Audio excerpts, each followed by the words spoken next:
Assalamualaikum warahmatullahi wabarakatuh. Selamat malam pastinya kawan rujuk semuanya. Hari ini Dinda Putri udah duduk bareng nih sama salah satu orang yang luar biasa penting juga dan seru banget. Yang pastinya sudah ada dari Ketua Fraksi PDI Perjuangan, Bang Oloan Nababan S. Siap, Mbak. Malam Bang Oloan, apa kabar hari ini? Alhamdulillah, kabar baik walaupun hawa panas nggak karu-karuan, kita masih tetap sehat. Wih, yang penting itu ya, sehatnya. Yang penting sehat. Biar tetap bisa ngejalanin tugas Betul, sebagai wakil rakyat. Cakep. Keren nih, semangatnya masih baru mulai udah panas ya. Kalau Bang Oloan. Iya. Bang Oloan kabar baik, kerjaan aman, lancar? Alhamdulillah lancar. Oh, yes. Lancar ya, tentunya dengan kondisi fisik yang sehat ya kerjaan semua akan selesai dengan baik kan begitu. Betul. Dan ini kan Dina ngikutin Bang Oloan nih, tadi habis reses. Ngomong-ngomong ini udah reses titik keberapa nih Bang Oloan? Ini reses kelima, titik kelima lah ini di reses hari ini, di reses periode ini. Jadi 4 udah kita lakukan dari mulai hari Sabtu sampai kemarin.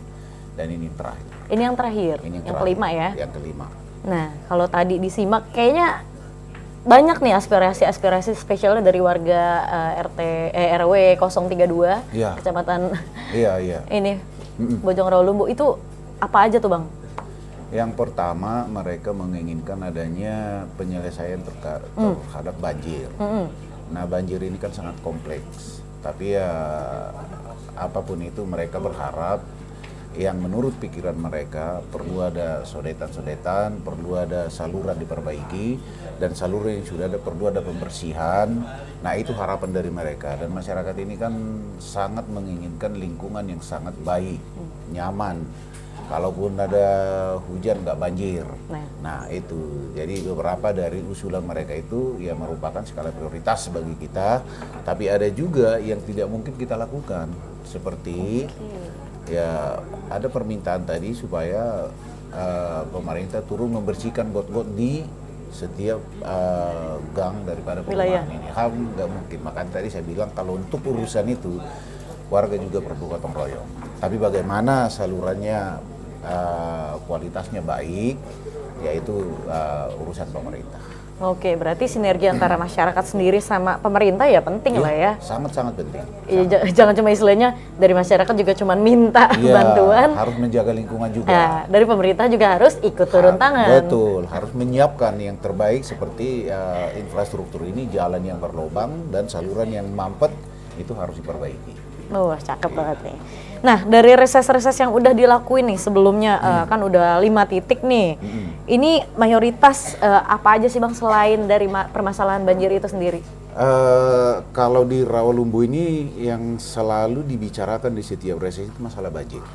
Pertama, paling utama lah ya? Paling utama, terus ya perbaikan jalan. Oke. Kemudian sarana-sarana olahraga dan perlengkapan olahraga.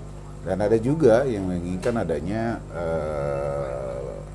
penerangan jalan umum. Dan tentunya banyak hal di luar daripada infrastruktur. Mereka juga menginginkan bagaimana jaminan-jaminan kesehatan, pendidikan bisa terjangkau oleh mereka. Nah, itu jaring aspirasi yang kita dengar dalam 5 titik reses ini, dan itu kita paparkan semaksimal mungkin sehingga bisa menjadi pegangan bagi mereka.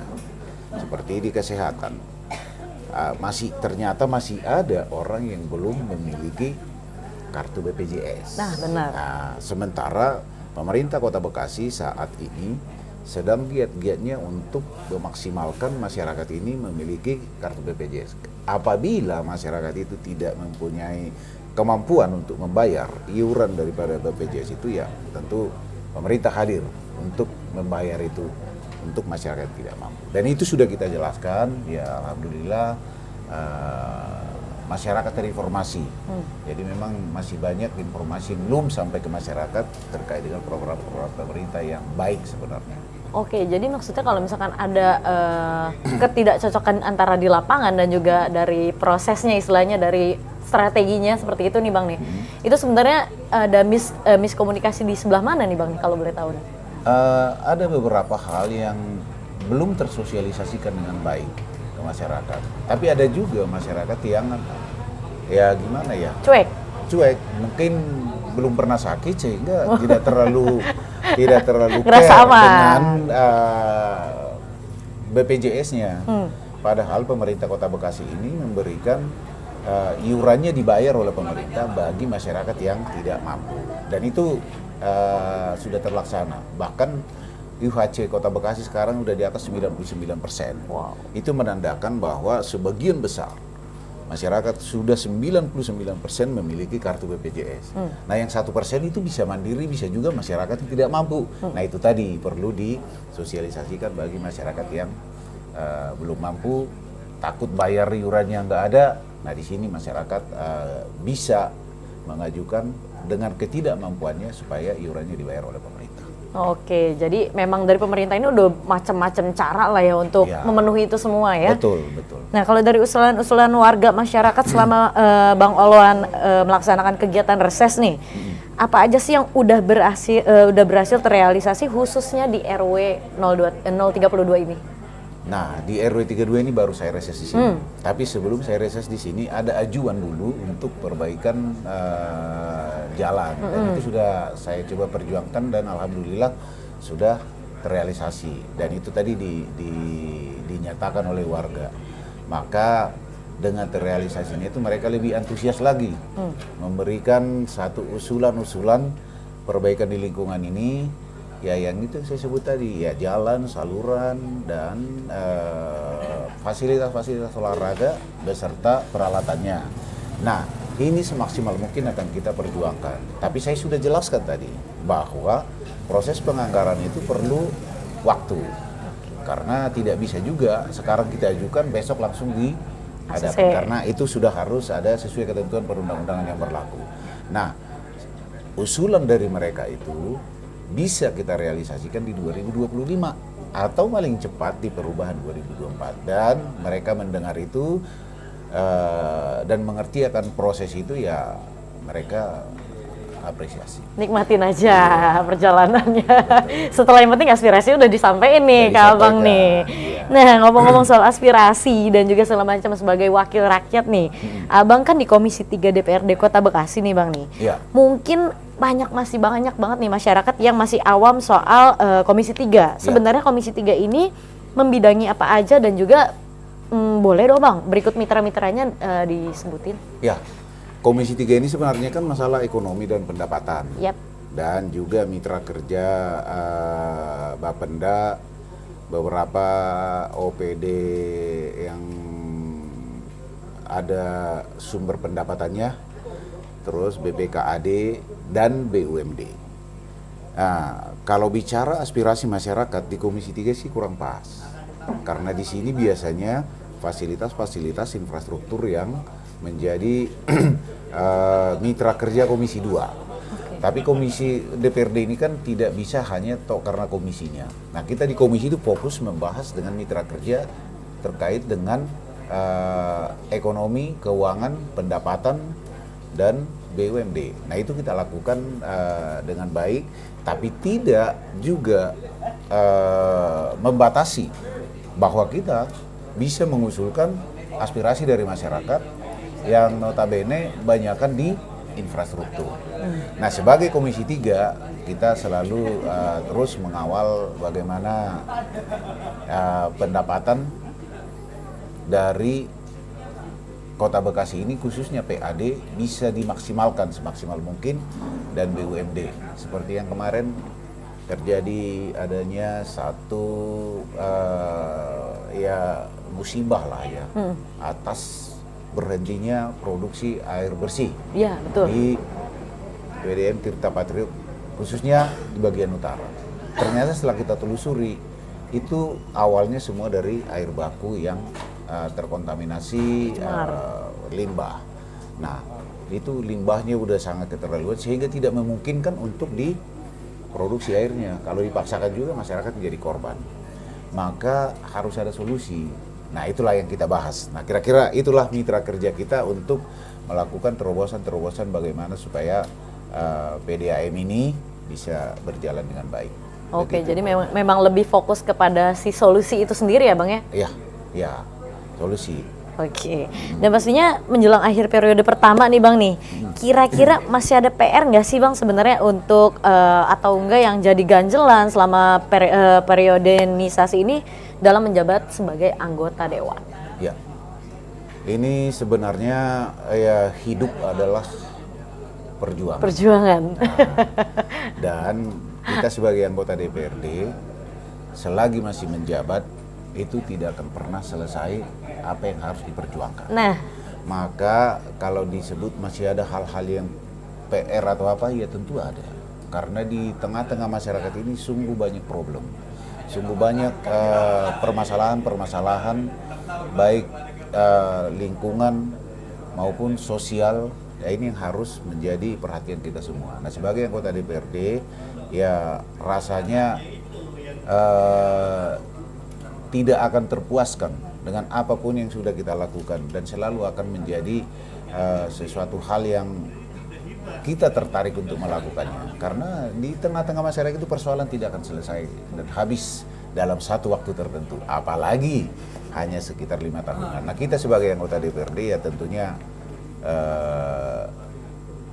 selalu ada PR untuk diselesaikan di tengah-tengah masyarakat. mau terus mengayomi lah ya Bang ya? Iya, iya. Karena seperti yang saya sebut tadi, masyarakat ini dia kan ada dua pintu dalam mengajukan pembangunan di lingkungan. Yang pertama melalui musrembang, yang kedua melalui jaring aspirasi. Nah, ternyata masyarakat ini ya lebih cepat ajuannya itu terrealisasi melalui jaring aspirasi anggota DPRD. Karena musrembang ini kan banyak banget yang minta, sekota Bekasi 1018 RW. Nah, kita kan tidak terlalu banyak RW yang kita lakukan reses karena memang waktunya juga tidak cukup. Maka ketika kita reses, kita lebih fokus untuk memperjuangkan apa yang diajukan oleh masyarakat saat kita reses di tempat itu. Wah, mantap. Nah, saya mau nanya pribadi sebelum lanjut ke pertanyaan berikutnya nih.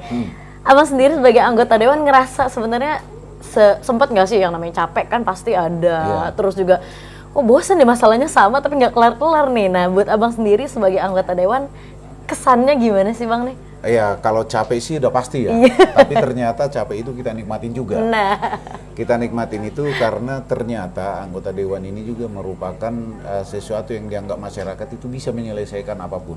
Walaupun sebenarnya kita tidak dalam posisi itu. Kita sebagai manusia punya terbatas, apalagi hanya sebagai anggota DPRD. Tapi dengan situasi itu, jadi kita enak ini. Guyup dengan masyarakat, mereka mengajukan sesuatu, kita diskusi dan berjalan dengan baik, ya akhirnya akrab. Maka ya kita nikmatin aja. Jadi makin kenal satu sama lain ya? Makin kenal, makin banyak kenal. Luar biasa. Nah, ini terakhir nih, Abang kan ada rencana maju kembali di 2024 nanti. Kira-kira apa nih yang memotivasi Bang Olowan untuk maju kembali di periode berikutnya? Ya, motivasinya apa namanya ya, saya sudah 4 tahun ini jadi anggota DPRD, tinggal setahun lagi periode ini. Dalam 4 tahun itu kita berinteraksi dengan masyarakat, ya ada keindahan, ada sesuatu apa namanya ya, interaksi yang luar biasa yang sebelumnya tidak pernah belum pernah terjadi. Nah, walaupun dinamikanya kadang ya macam-macam lah dinamika, ya bisa aja gimana-gimana, justru itu kenikmatannya. Dan yang paling menjadi satu kebanggaan bagi kita ketika masyarakat itu mengajukan sesuatu melalui kita dan terrealisasi. Nah, itu kita kembali ke lingkungan itu, rasanya gimana diskusinya dengan masyarakat. Nah, itu yang tidak bisa dinilai dengan apapun.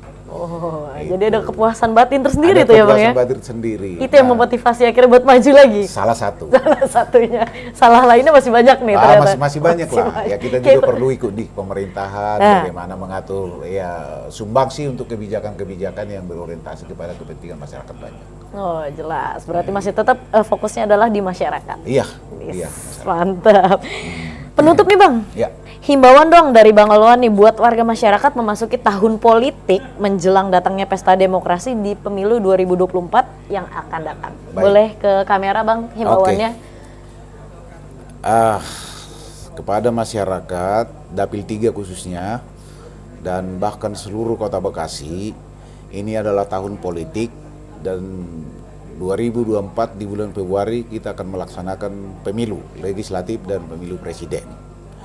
Nah, saya sebagai anggota DPRD Kota Bekasi yang dipercaya oleh Dapil 3 ini duduk di sana perwakilan menghimbau kepada seluruh masyarakat Kota Bekasi untuk menjaga kondusivitas di dalam pelaksanaan tahun politik ini agar tidak perlu ada perselisihan karena adanya perbedaan pilihan. Perbedaan pilihan itu merupakan satu hal yang indah karena tidak mungkin juga semua masyarakat itu satu pilihan. Itu keniscayaan perbedaan pilihan. Maka itu harus kita nikmati supaya lingkungan kita kondusif. Kalau semua lingkungan kondusif, Kota Bekasi akan kondusif. Kalau Kota Bekasi kondusif seperti kota-kota yang lain juga kondusif, negara akan kondusif, itu akan menjadi ekonomi kita akan maju dan negara kita akan lebih cepat menuju Indonesia emas. Wow, kalau kayak gitu terima kasih buat Bang Oloan Ababan SN nih udah nemenin rujuk. Mau dikulik sedikit-sedikit tipis-tipis aja dulu ya Bang ya. Nanti kapan-kapan kita boleh ngobrol lagi ya Bang Oloan ya. Boleh. Nah, Oke, untuk rujuk sukses dan selalu memberikan informasi yang terbaik kepada masyarakat Kota Bekasi demi kemajuan bersama. Sekali lagi, sukses untuk rujuk. Amin. Terima kasih buat Bang Oloan Ababan sekali lagi. So, terima kasih juga buat kawan rujuk yang udah nonton podcast barusan bareng sama Bang Oloan. Kalau misalkan ini bermanfaat, bisa boleh di-share ke teman-teman yang lainnya, boleh like atau kalau ada kritik saran boleh ya Bang, di komen ya. Boleh. Silakan. Sangat boleh. Sangat boleh. So, kawan rujuk, thank you semuanya sudah menyaksikan Rujuk Podcast bersama Dinda Putri. Pamit. Assalamualaikum warahmatullahi wabarakatuh. Waalaikumsalam. Selamat malam.